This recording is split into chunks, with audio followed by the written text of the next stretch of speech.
Hi friends, మీకోసం ఒక మంచి మూవీ తీసుకొచ్చా. స్లేట్ ల్యాండ్ మూవీ 2010లో విడుదలై మంచి సక్సెస్ వచ్చింది. ఇప్పుడు మన తెలుగులోకి అవైలబుల్గా వచ్చేసింది. మూవీ చూసిన తర్వాత నా ఒపీనియన్ చెప్పాలంటే ఓకే అనిపించింది. బేసిక్ స్టోరీ విషయానికి వస్తే వైరస్ వల్ల కొన్ని మంది మనుషులు రక్త పిచాచిలాగా మారిపోతారనుకోవచ్చు.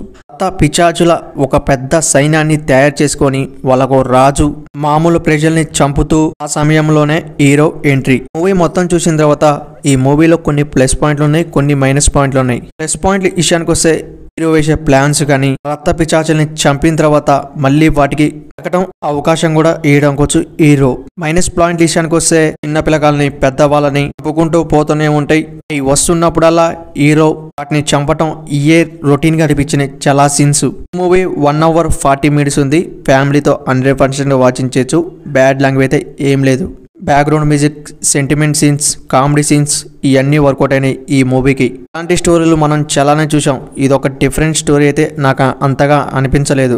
ఈ మూవీ ఫస్ట్ హాఫ్ అయితే అంత ఎంగేజింగ్గా లేదనిపించింది. సెకండ్ హాఫ్లో క్లైమాక్స్ చాలా అంటే చాలా బాగా డిజైన్ చేసడానికి వచ్చాడు డైరెక్టర్ ఎలాంటి మూవీ తీస్తాడని నేనైతే ఎక్స్పెక్ట్ చేయలేదు. ఎందుకంటే చాలా మంచి మూవీస్ తీశాడు డైరెక్టర్. కొంచెం ఎఫెక్ట్ పెట్టి మూవీని తీసినట్టయితే వేరే లెవెల్లో ఉండేది. ఈ మూవీ 1 time వాచ్. పోయి చూడాలనుకున్న వాళ్ళు ఎక్కడ దొరికితే తెలుసు కదా, పోయి చూడండి. మన ఛానల్ ఒక లైక్, సబ్స్క్రైబ్ చేయండి ప్లీజ్.